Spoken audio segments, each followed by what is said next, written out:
Përshëndetje të nderuar shikues të televizionit të Shtatë, po e nisim edhe sot këtë magazin informative me shumë informacione që kanë përgatitur gazetarët tonë, mirë po edhe me bisedën e studio. Me çështë festë Bajrami kemi vendosur që komplet këtë magazin informative t'ia kushtojmë aktiviteteve që lidhen me këtë festë të rëndësishme për komunitetin musliman në Kosovë dhe në mbar botën, e po ashtu edhe biseda në studio do të jetë lidhur pikërisht me festën e Kurban Bajramit. Në pjesën e dytë të emisionit frontal do ta zhvillojmë një intervistë me Arbnor Sinanin, kryeimam i Bashkisë Islame në Skënderaj. Pra, siç zakonisht ndodh në për festat e Bajramit të këtu në Kosovë, ceremonia kryesore e faljes së Bajramit bëhet këtu në Prishtinë. Xhamia u mbosh pas bardhur mirë dita. Besimtarët kishin zënë vendet për të shënuar festën e Kurban Bajramit. Këtë herë falja e namazit u bë në 5:40, derisa ceremonia qendrore nga Prishtinasit u krye në xhaminë e madhe të kryeqytetit.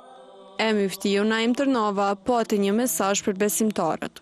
Prandaj në këtë ditë të madhe, le të pastrojmë zemrat tona nga urrëtia, përçarja dhe egoizmi. Le të forcojmë lidhjet familjare e shoqërore, le të ndihmojmë nevojtarët dhe le të bëhemi njerëz të paqes, të dijes dhe të përgjegjësisë. Thirrjet nga ai nuk munguan as për stabilitet politik. Një popull që humbë rininë e tij, humbë energjinë krijuese, zhvillimin, vitalitetin dhe shpresën për të ardhmen. Prandaj rrugëtja e njësor, fuqizimi i saj dhe kthimi i besimit tek ardhmja do të jetë misioni i përbashkët i çdo institucioni dhe i çdo qytetari të përgjithshëm. Jo për politik, por urim për të gjithë besimtarët anë mban botës patën të pranishmit. Urime krejt muslimonëve onë botës ka hjon, ka sjon. Urime të gjithë për Bajramin, Allah i ka bëllë abot. Solidaritet, harmoni dhe të ketë më shumë ndihmë mes njerëzve, të ketë ndihmë më shumë në kuptimin human. Gjatë ceremonisë u bë thirrje për ndihmë ndaj shtresave në nevojë dhe forcimin e lidhjeve familjare. Si zakonisht që ndodh, Bashkia Islame e Kosovës pas faljes së Bajramit i hap dyert për të pritur mysafirë dhe me që siç duket jemi edhe në kohë fushate, numri i pjesëmarrësve, sidomos i partive politike, ka qenë edhe më i madh në këtë pritje që organizon Bashkia Islame e Kosovës. Dyert të Bashkisë Islame të Kosovës u hapën për vizitor. E aty, me rastin e Kurban Bajramit, shkoi kryeministri në detyrë Albin Kurti. U mirëprit nga Myftiu Naim Tërnava. Madje ky i fundit insistoi që shefi i qeverisë në detyrë të shërbehet edhe me ëmbëlsirë. Në urimin e tij, Kurti tha se edhe sakrifica është festë, duke kujtuar imamët që ju bashkuan luftës çlirimtare. Këtë festë të sakrificës, e cila na e përkujton e vazhdimisht na mëson që edhe sakrifica është festë, sepse ne i gëzojmë të mirat dhe frytet e atyre të cilët kanë sakrifikuar para nesh dhe kanë mundësuar që ne të kemi liri e prosperitet, para se gjithash dëshmorët e martirët e kombit, ku ne asnjëherë nuk e harrojmë që... Pas tij do të vende për vizitë edhe ushtruesja e detyrës së presidentes Salvulena Haxhiu. E kjo ishte kujdesur që vetë të sjellë ëmbëlsira.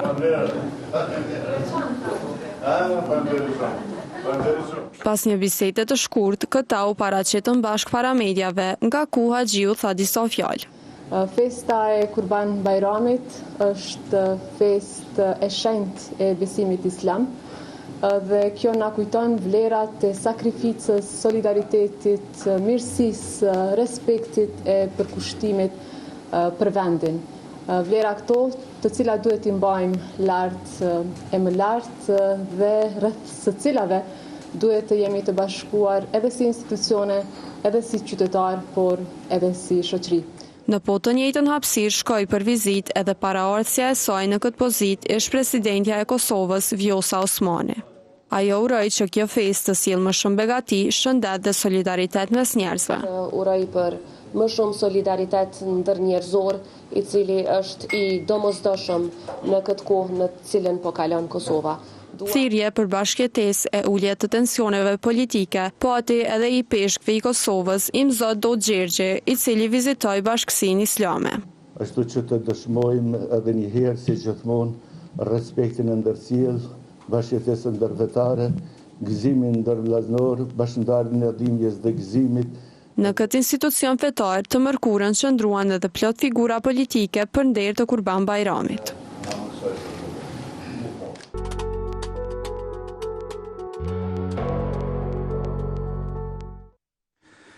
Emisionin frontal në këtë ditë të feste e vazhdojmë pikërisht me temat që kanë të bëjnë me Bajramin dhe për këtë arsye kam ftuar në studion e emisionit frontal Arbënor Sinanin, kryeimam i Bashkisë Islame në Skënderaj.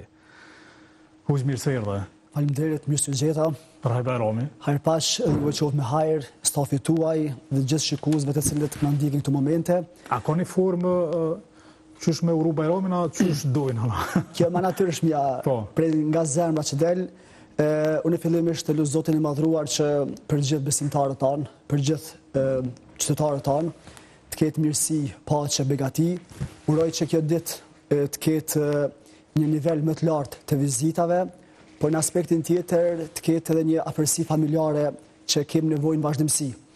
Të flasim për Kurban Bajramin në veçanti si mesazh kryesor që na vije së bashku me neve, është se kjo fest natyrisht se jep urësi të shumta për besimtarët tanë përgjithësi, në veçanti për shoqërinë tonë, duke ditur se shoqëria jonë ka nevojë që dëgjoj për lajme cilat sjellin një pozitivitet, lajme cilat synojnë një unifikim dhe jo ndarje, dhe mesazhe të cilat e stabilizojnë shpirtin dhe jo sikur e tensionojnë atë më shumë. A ka një lutje ose një mesazh që edhe ju dhe të tjerë të bani, sidomos tash në këtë kohë tensionesh edhe politike, sepse Bajrami na ka qelluar në kohë fushate dhe tensionet politike dhe gjuha urrëties që po ekziston në rrjetet sociale është shumë e madhe.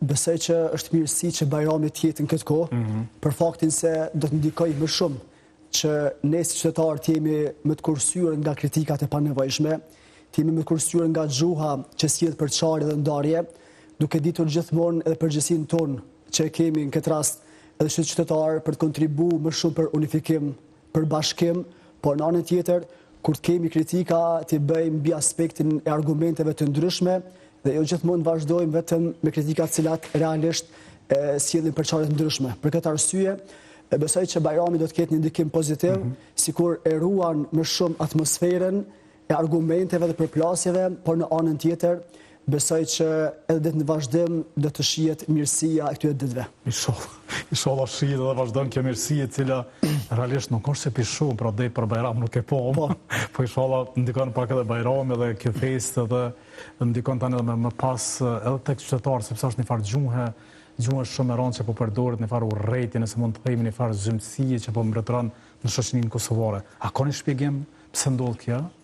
Pikërisht është një ndër gjërat kryesore që pikërisht jemi edhe në Kurban Bajram tash. Festa Kurban Bajramit fillimisht jep një mesazh se njeriu duhet i kthehet qendrës, që është Zoti i madhruar. Përderisa njeriu është i lidhur me Zotin, përderisa beson atë fuqishëm, është i kujdesshëm s'pari ndaj mendimeve të tij.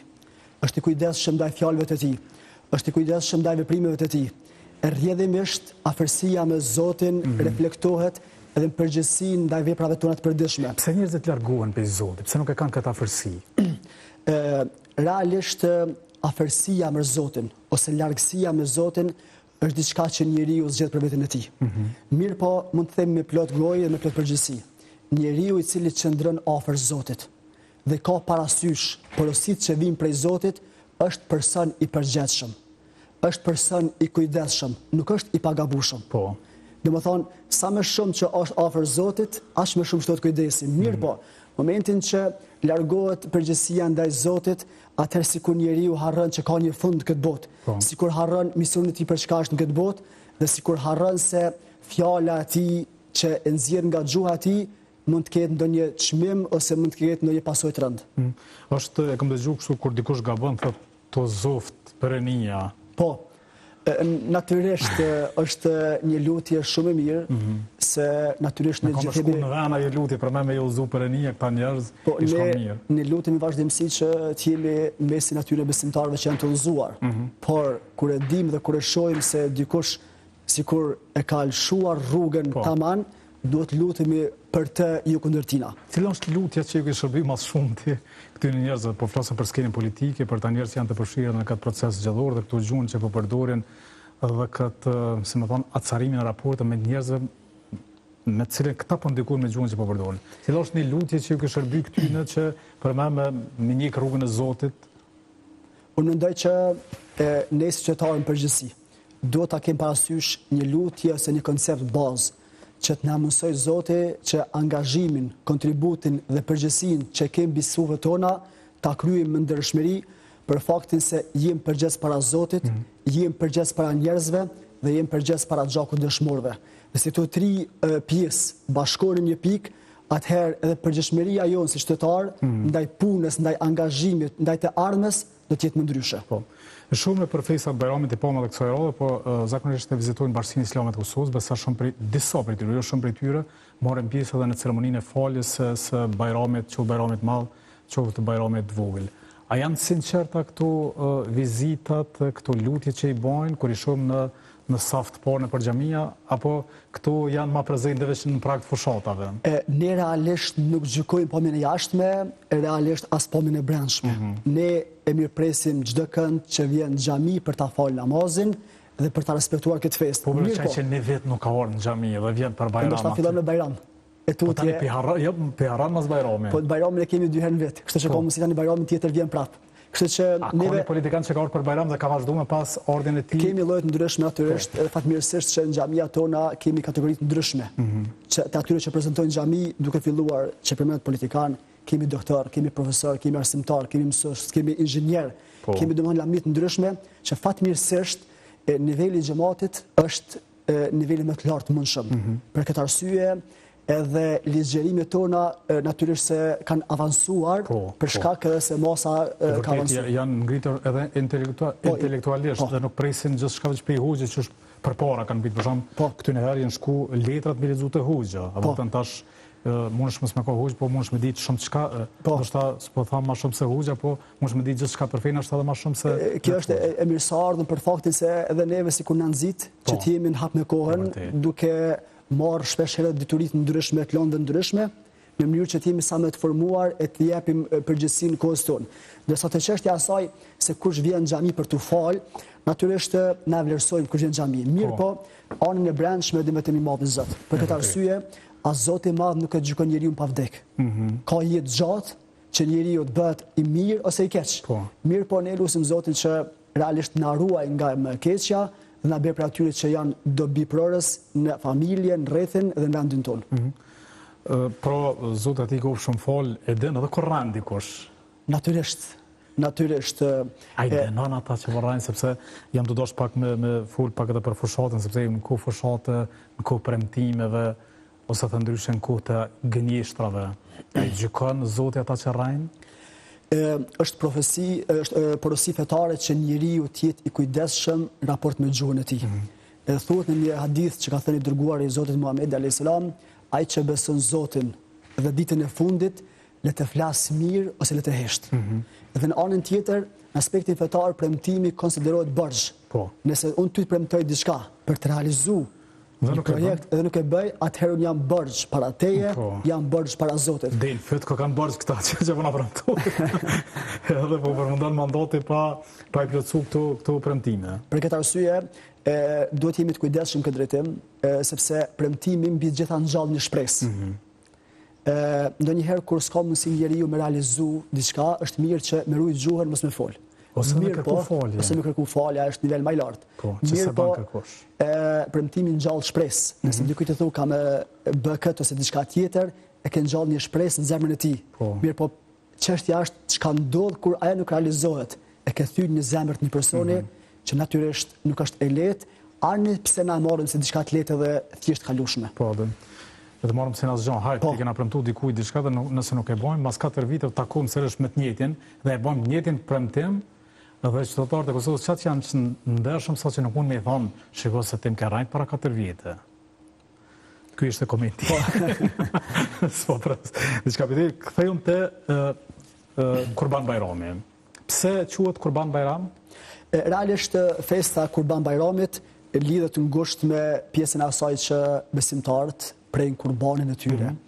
Kur jemi të kjo fest, realisht kjo fest sikur e thret njeriun që njeriu t'jetë i lidhur me Zotin, po kjo lidhje me Zotin të reflektojnë aspektin e përditshëm. Do të thotë, lidhja me Zotin çfarë mund të rrjedh pasoj? Lidhja me Zotin, qoftë namazi, qoftë xhamia, qoftë në këtë rast kurbani, nënkupton që njeriu t'jetë më i përgjithshëm, më solidar, më bamirës, më human në raport me të tjerët.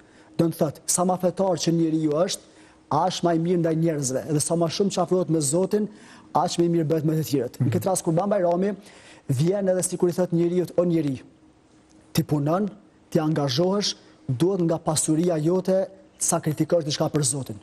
Pjesa e parë. Pjesa e dytë, këtë sakrificë që e bën, duhet ta ndash me të afërmit dhe me të varfrit. Për këtë arsye, Kurban Bajrami, edhe këtë them, sikur synon që atë egoizmin për brenda njeriu ta largoj, sepse njeriu është mësuar ndoshta në kohën e sotme të mendoj vetëm për veten e tij, të mendoj vetëm për të ardhmen e tij. Bajrami ta jep mundësinë që mos më kon egoist, pra mendoj me të tjerët. Dhe pikërisht me do të më do, për shembull kurbanin, çysh do kurbanin. Në këtë rast kurbani ndahet në 3 pjesë. Do një pjesë shkon për familjen, pra një pjesë për të afërmit dhe një pjesë për të varfrit. Pa i kurbani i vogël është. Mjafton sepse është i bereqetshëm. Edhe ideja ndonjëherë kur e llogaritun a ka mundësi me kon i vogël në pesh apo i madh, kjo është te çështja e aspektet e fjalëve, të këshillave. Për shembull, një fjalë e keqe me kon shumë e shkurt ndikon shumë negativisht. Por ndoshta një fjalë e mirë që për dikujt na dëgjon në mëngjes së gjatë ditës, ai ndikon pozitivisht. Për këtë arsye, kurbani është simbolik e asaj që njeriu më pas parasysh gjatë tërë vitit mos më harro familjen, të afërmit, jetimet, skamnorët dhe ata që kanë nevojë për neve. Ata që dhajnë, për shembull, edhe kurban, po edhe kështu jashtë Bajrami, që dhajnë dhe tregojnë, për shembull thotë ti dhash filanit ose i çesin për rrjetet sociale kallëzojnë, a duhet me konë që ky? Aspekti dhënjes si përfshin dy gjëra.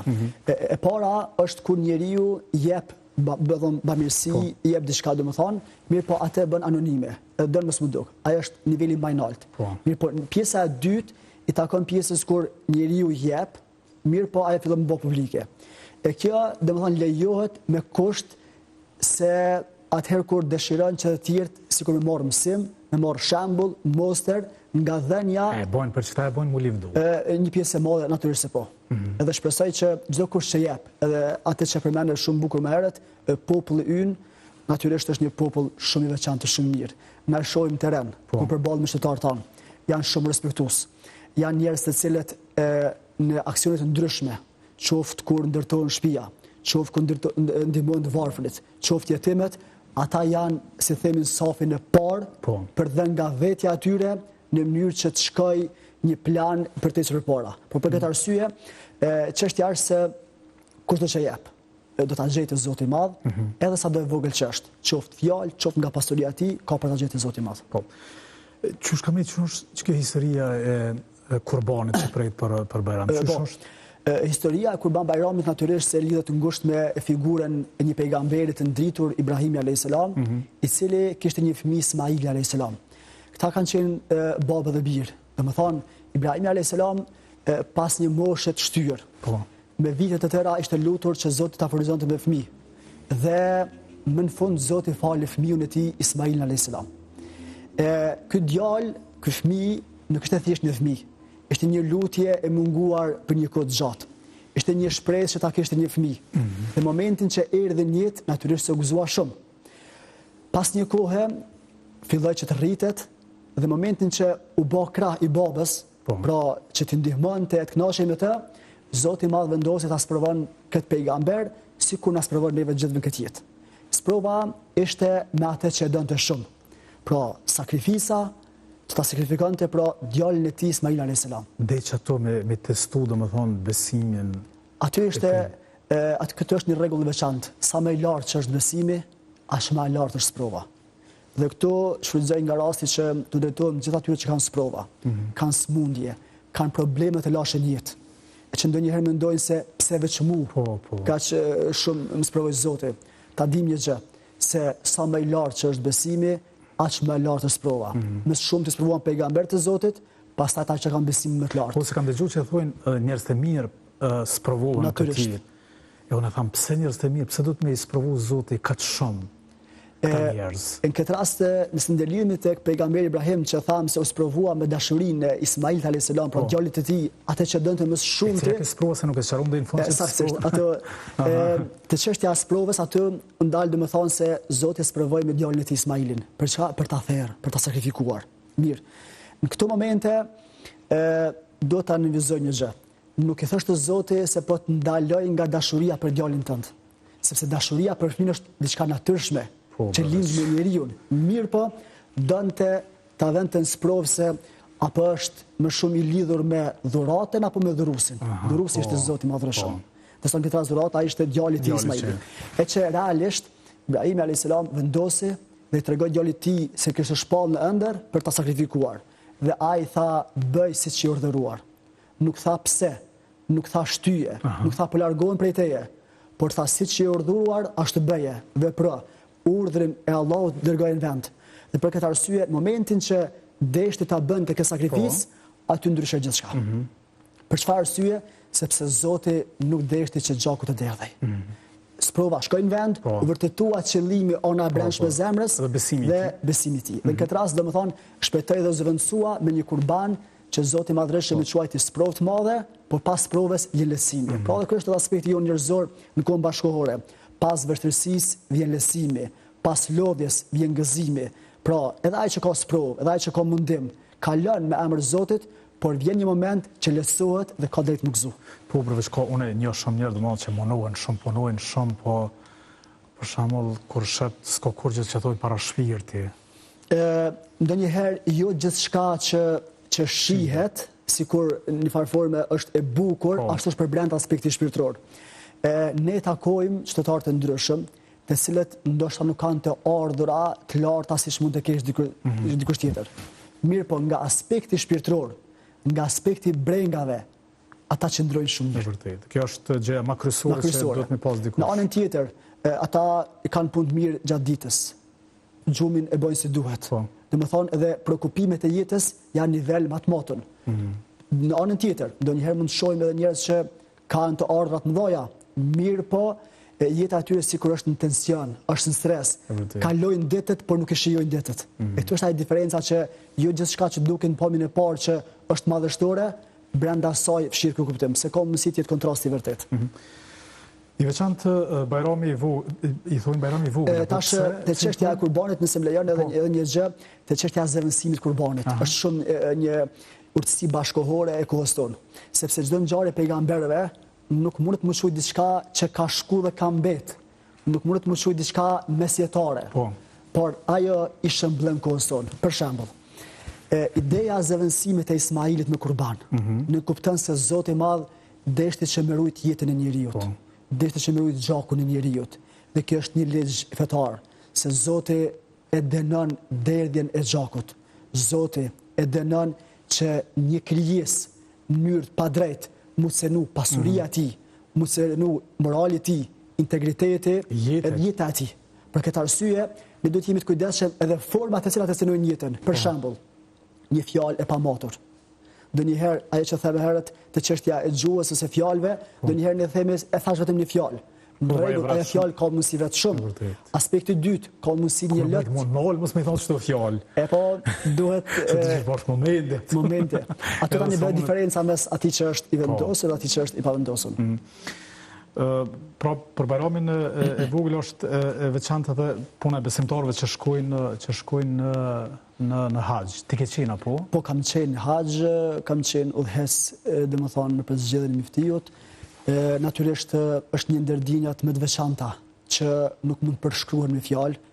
Aty çush është që ndjen për shembull avden këto po të shohim ti te guri i çapës apo? Këtu realisht çapi është pas meje, këtu janë besimtarë të cilët bëjnë tavafin, domethënë madhrojnë Zotin e Madh, përmendin Zotin, lutin Zotit, falenderojnë për gjithçka që ka dhënë.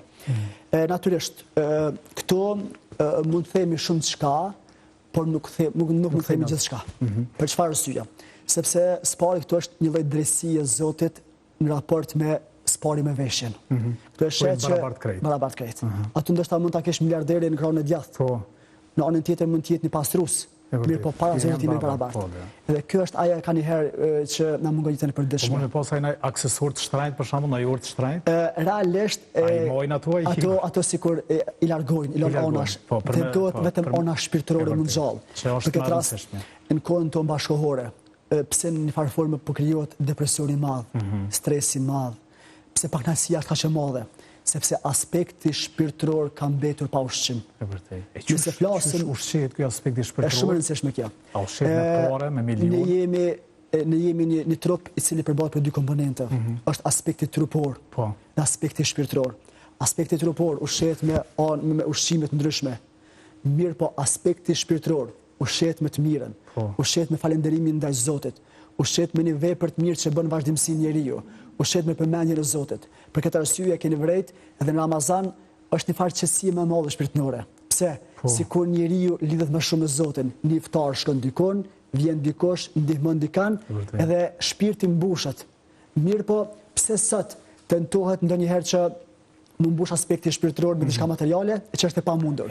Po se kesh të pyet, a mundet të më plotësu që jo, nuk mundet. Mbush ky aspekti shpirtëror me diçka materiale? Jo, nuk mundet, për shkak se vetë fakti se ndonjëherë dikush për shkak tash unë ndoshta që kanë më disponim pas një telefon më të mirë. Po. Që për shkak se telefon kushton 50 euro. Për shkak me pas një iPhone Pro Max 17 diçka, isha një diqysh edhe më mirë nashta. Edhe isha një ma i vlerësuar për i tjerëve? Realisht në mesin tonë, në shoqërinë tonë, po besoj që çështja e asaj që ka vesh njeriu, çështja e veturës, shtëpisë apo pozicionit çfarë ka, nuk do të më vlerësu nëse për brenda tij nuk qëndron ana njerëzillakut. Për shembull. Me që vlerësohet që kja, natyrisht dikon që e ka një orë 30.000 euro, ndryshe ma të lirë. Ma të lirë, një disa euro.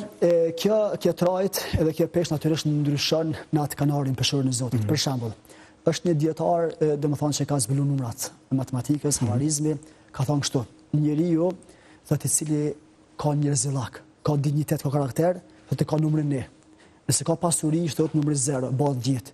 Nëse ka prioritetet mirë, bëhet 100. Nëse ka tani angazhim vazhdueshëm, bëhet 1000. Mirë po, nëse njeriu i humb njerëzillaku, atëherë nishi largohet me 0. Për këtë arsye është thënë me të drejtë, sa shumë njerëz ka dhe sa i rrallë është njeriu.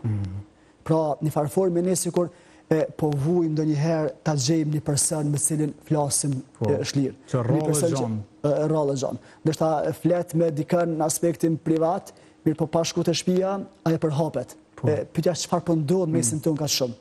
Ne kemi nevojë të kthehemi te vlerat shoqërore.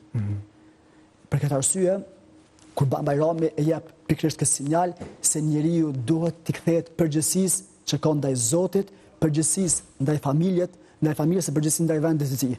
Për këtë arsye, Kurbani na mëson edhe në dimension tjetër, sakrificën. Nuk ka sukses, nuk ka të arritur pa sakrificë. Sakrifica është një farë forme baza mbi cilën ndërtohet një jetë e qëndrueshme. Duke filluar nga familja. Një baba që sakrifikon për familjen e tij, për të punuar, për të angazhuar, e për të ushqyer halal, sakrifikon shumë. Pastaj nëna sakrifikon për fëmijën e saj, pa gjumësia, lodhet ndryshme, çaj rritet. Pastaj kemi sakrificën e mësuesve profesorëve tanë, pastaj sakrificën e dëshmorëve tanë, cilët dhanë jetën për liri. Pra, sakrifica është një prej atyre dimensioneve që e jep Kurban Bajrami dhe na mëson se sakrifica ndonjëherë rrin sikur prapasken. Sakrifica i ngjason aty në rrënjeve të pemës. Sikur ajo e mban pemën, pema jep fryte, mirë pa janë rënë heshtur asgjë. Për këtë arsye ne duhet të jemi më shumë sakrifikues për të arritur mirën. Për këtë arsye njeriu që sakrifikon për mos të fol, njeriu sakrifikon ndonjëherë mos ta jap një mendim për çfarë arsye, sepse ndonjëherë fjala vret, ndonjëherë heshtja është më mirë se fjala. Po, absolutisht. Por zakonisht hoxhallarët kështu bajnë fjalime, përshohen një fotografi ku ju jeni para xhamatit, ku jeni këtu? Këtu është xhamia Haxhilerëve në Klinë të Poshtme, domethënë është ka qenë atmosferë Bajrami. atmosferë shumë e mirë, ku me besimtarët tanë natyrisht se si kur në xhami që falet namazi Kurban Bajramit. Sa respektohet hoxha kështu në shoqëni, po flas kështu në përgjithësi? Ka autoritetin e vet hoxha që ka pas në vendin ton në Kosovë përgjithësi, hoxha ka një vend të merituar, një vend të respektuar, për faktin se ai është një farë forme në vazhdimsi edhe gjatë tërë kohës me xhamatin dhe me hallet e tyre. Për shembull, jo vetëm xhumaja, jo vetëm Bajrami, jo vetëm rasti i vdekjes, jo vetëm momente kur ndonjëherë ka ngatresa në mesin e njerëzve. Mirë po, në çdo situatë saktune, ne jemi pranë besimtarëve tanë dhe mundohemi me idetë tona, me mundësitë tona, dhe me lidhjet tona me njerëz që ta lesojmë jetën e qytetarëve. Për këtë arsye, edhe qytetari natyrisht e vlerëson, edhe respekti është niveli më të lartë mundshëm. Në këtë drejtim, dua të them një gjë se ne kemi një vështirësi në këtë drejtim. Për faktin se kur të ndihesh shumë i respektuar nga të tjerët, e ke bërë shumë që këtë respekt me kthy me respekt tjetër. Andaj ndodh që respekti është shumë i lartë, mirë po ne jemi njerëz, ndoshta mund ta mos respektojmë sepse lodhemi, jemi familjar, kemi ligime familjare, mirë po jemi çdo herë të hapur. Keni shqetësimet e juaj, keni kështu zë me kon hoxh sepse dëgjosh apo do të më kon gjithmonë kujdesshëm edhe në një studio televizive, edhe në kafe, edhe të shtëpia, edhe në mahall, edhe natyrisht kujdesi duhet të jetë më i lartë, por në anën tjetër unë e besoj fuqishëm se është një kënaqësi shpirtërore. Pse? Sepse vlerat që promovojmë, domethënë janë vlera totalisht pozitive, janë vlera bashkëkohore, janë vlera që nuk bin ndesh as me ligjin, vlera që nuk bin ndesh as me diçka që është produktive dhe cilësore. Për shembull, në xhami çka flasim ne? Në xhami flasim për edukim, flasim për fëmim, flasim për kujdes, flasim për aspektin familjar. Këto janë tema që flasim në xhami. Tri hoxh apo vjen në xhami? Realisht në xhami mund të them 90% janë gjëra të re. Ne kemi takime të ndryshme, shumica janë tri.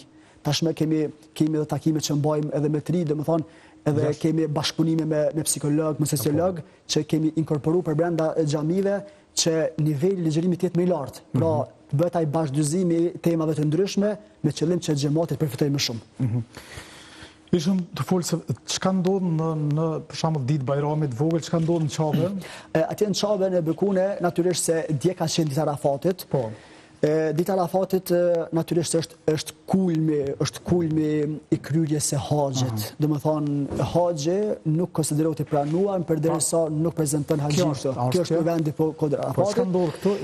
Këtu është vendi natën e Bajramit. Natën e Bajramit saktësisht. Këtu është në vendin ku haxhilerët nga gjithë bota, nga katër anë të botës mblidhen dhe e lusin Zotin e Madhruar për gjithçka që kanë nevojë jetën e tyre. Mirë, po përveç lutjes ata e falenderojnë shumë Zotin. E shoh domethënë një shpërndar edhe në mesin e tyre janë edhe haxhilerë tonë nga Kosova, e të cilët natyrisht nga organizimi i Bashkisë Islame të Kosovës, që është i vetmi institucion që organizon haxhin me kushtet më të veçanta, ata e shijojnë haxhin në mënyrë më të veçantë mundshme. Te ke përjetu domethënë atje. Që shosh ne kalu Bajramin në Çabe. Natyrisht është e veçantë, është një ndjenjë mirë për faktin se natyrisht është shumë e rëndësishme me shiju atmosferën, po është e rëndësishme që edhe pjesa e vendit ku je me ka një farë komode, edhe kushtet, pra në këtë rast sikur ta lesojnë që me ka një atmosferë mjaft e mirë. Për këtë arsye, këtu në Arafat, pra, besimtarët e shijojnë, afrohen afër Zotit me lutje të veçanta, dhe në anën tjetër luten me atë që ka nevojë më shumë për familjen, për të afërmit, për të gjallë, për të vdekurit dhe për të ardhmen e tyre. Kam dëgjuar që kur nisen për Çabe, kam e pyetur edhe ty, që është ai përshëndetja që thonë shkofshë po su kthesh. Është vërtet? Realisht, ndoshta kjo është një thënie dëgjuar në mesin tonë. Kam dëgjuar edhe vazhdon të përdoret. Atë kanë thonë ty shkofshë po su kthesh? Më kanë thonë ndoshta, mirë po ka thonë dikush afër meje, arsha mos gjetша. Nga aspektin është një lloj toni dëshira për më vdekje në Çabe. Është ai toni që në farë forme sikur e largon atë pjesën e distancës, domethënë sikur tenton që me bë pak humor kur të niset. Mirë po, çështja është mirë me vdekje në Çabe. Realisht Zoti i Madh ka caktuar se njeriu ku ka me vdek. Kohën vendin ashtu. Nëse vdes në Çabe dhe nëse vdes me zemër të pastër, natyrisht është një mirësi më e madhe. Mirë, po çka nëse vdes në vendin tonë? Po, jo ka rëndësi që ke zemër, kudo dish ti mund të më vdekë në Çabe, mos më kanë. Ajo është më rëndësi. Xhenetli. Ajo është, domethënë është më rëndësi që njeriu në vendin që vdes, zemra ti me konë e peshtë, me konë e pastrunin nga urrëtia. Në mod gjeneti nuk ta siguron në vendi ku ti ke vdek, po qysh ke vdek? Qysh ke vdek, ajo është shumë rëndësi, sepse ndoshta... Po, isha të pyet çka ndodh që tonë, kjo është nota Arafatit. Kjo është domethënë dita Arafatit, po dita Arafatit kur domethënë po në kuptim po. Këtu domethënë tham që besimtarët luten, falin namazin, këtu pastaj drejtohet me një hutbë që quhet një mesazh që ato e mban jo prej udhëhesave të haxhive, dhe në këtë formë pra sikur aspekti shpirtëror e bisedron gjithçka. Për këtë arsye këto reflektimi i brendshëm që ka nevojë ta bëjë njeriu sot kohën moderne është që për me prek besimtarin në mënyrë të veçantë, sepse ne po vuajmë nga mungesa e vetmisë që ta këshillojmë ta shohim veten tonë. E këto janë disa momente që njeriu sikur e sheh veten aspektin e brendshëm, e sheh kush është në vërtet dhe çfarë ka nevojë për të ndryshuar kur thet në vendin e tij. E kur shkon atu te guri i Çabës, që është epicendra, po. Aty pastaj te Çabja kur shkojnë aty është guri i Zi, domethënë në qoshin e Çabës. Ç'është ky guri i Zi? Realisht kjo është Çabja Bekune. Guri i Zi është guri që ka zbritur prej xhenetit. Ky gur domethënë është një prej elementeve kyçe që e simbolizon edhe Çabën edhe pjesën e haxhit. Guri domethënë është brenda, nuk është është në qoshin e Çabës aty domethënë. E dyta te ky guri i Zi natyrisht se ka qenë traditë që mu prej guri i Zi, domethënë mbull guri i Zi, mirë po nuk është obligim për faktin se aty krijohet një tension i madh. Po siç edhe po shihet. Po, numri është mjaft i madh, është domethënë për temperaturat janë shumë të ulta. Po diku 45 deri në 50 gradë Celsius. Mirë po fatmirësisht edhe kushtet e përgjithshme që janë kriju atje, e lesojnë atë barën e lartë temperaturave. Edhe Zoti ta ndihmon, shmëra ta lesën po. E ai po vjen dikur e gjuhë drejtë me gur. Po. Kom një tash te mund më vërtetu. Po. Kur kanë shkuar një grup i haxhelerëve në Çabë, atje Tajvani për mi gjuhë drejtë me gur, ju kanë thënë ata organizatorët, ju s'keni nevojë këtu se keni blot drejtë në Kosovë. Gjuni ata, jeni të liru. Realisht këto... është të vërtet pas farit. Në këtë vend, natyrisht... Kështë për vete kryuat që tash po, me gjithë pak edhe. Se në festë edhe në lejohet pak edhe humar. Po gjithësësi. Në këtë vend këto është hedhja gurve, dhe më thonë daton qysh për historisë Ibrahimit a.s. I cili kur është nisë për me therë djallin e tij Ismail a.s. Shejtani i ka bo vezvese, i ka fut mendime qysh për bën kurban djalin tanë që ke prit që një kohë gjatë. Pastaj ka bo vezvese babait të tij qysh për bën këtë punë, a je vedije. Pastaj ka shku te djali i ka thonë ik prej babës tanë, domethënë ka fut përçarje. Dhe për me largu ndikimin negativ që ka sjell tek në këtë rast tek Ibrahimi a.s. ai ka xhumë gur. Dhe kjo është simbolik që në një farë forme e keqja duhet me u largu, mu distancu. Ndonjëherë do të mu demasku në mënyrë që me ditë kush dhe çfarë është. Për këtë arsye kjo është një prej simbolikave që ka mbet nga koha e Ibrahimit a.s. Çka ndodh aty kur gjuhet me gur? Për shembull, a menohet një, si më thon, një person i veçantë, një moment i veçantë aty qysh? Domethënë, këtu kur gjuhet me gur, thet njëri për shembull, domethënë bismillah Allahu akbar, domethënë me emër të Zotit, domethënë Allah është më i madh, dhe gjuhet me gur, domethënë gjuhen të herë nga 7 herë, pra qëllimi është vetëm me vazhdu atë vijën e mëhershme që është nis te Ibrahimi a.s. e që është prej atyne pjesëve që kryet haxhi. U Gjon, falenderoj shumë që ishe në emisionin frontal, kur të ftuva dhe kur të ponë këtu njerëzit në redaksi, thëshëm ç'pjo është hoxha, domethënë pa kapoç, pa mjekër gjatë, pa kështu. A mundet me kanë një hoxh i kompletun edhe me një imazh, le të themi normal? Natyrisht ne të gjithë xhallarët jemi prej atyre që mundohemi të dhënë angazhimin tonë, kontributin tonë. Të çështja e veshjes mundohemi natyrisht që ta ruajmë atë që kemi trashëgim, qoftë edhe si bashki islame, qoftë edhe si vi fetare, qoftë si xhallarët të cilët e kanë ruajtur në natyrë të veshjes, ligjerimit, por në anën tjetër duke pas parasysh edhe rrethana tona ku jetojmë dhe ku veprojmë. Pastaj çështja e veshjes tonë me kapoç ose pa kapoç, natyrisht mos e ftohet si veli erdha kështu, për shkak se është bajram, mirë po edhe në xhamia ne kemi natyrisht veshjet tona. Mirë po çështja asaj se si zgjedh më vesh njeriu është çështje personale, mirë po. A të ban ma fetar për shkak një veshje me pantolla të shkurt, me mjekër shumë të gjatë, me atë tërlima, që është thënë, ban ma fetar? Realisht njeriu duhet të jetë kujdesshëm këtë drejtim, sepse kur ka folë Zoti i Madh për kurbanin, ka thonë tek unë nuk vije as gjaku, as mishi kurbanit, po vjen devotshmëria juaj. Për këtë arsye, pika e parë që duhet më shumti me kushtuar rëndësi të veçantë është zemra, është vlera njerëzore. Për këtë arsye, Zoti i Madhreshëm kërkon një zemër të pastër. Fillimisht kërkon vepra të mira, pastaj të pamja, të çështja e saj, duhet njëri të jetë i kujdesshëm edhe natyrisht se për çdo gjë që bën ka përgjegjësi një ditë para të Madhës Zot. Unë të falenderoj shumë që ishe sot në emisionin frontal. Falenderoj shumë për mundësinë, Zoti ju shpërbleft, uroj që të presim shumë kurbana të tjerë, edhe në anën tjetër festofshim gjatë, mirë, së bashku me besimtarët tanë. I bashkangjit në dhone këtij urimit, falenderoj edhe që ishe në emisionin frontal, falenderoj edhe shikuesit të televizionit të shtatë që kanë qëndruar me emisionin frontal dhe këtu po japim fond për sot.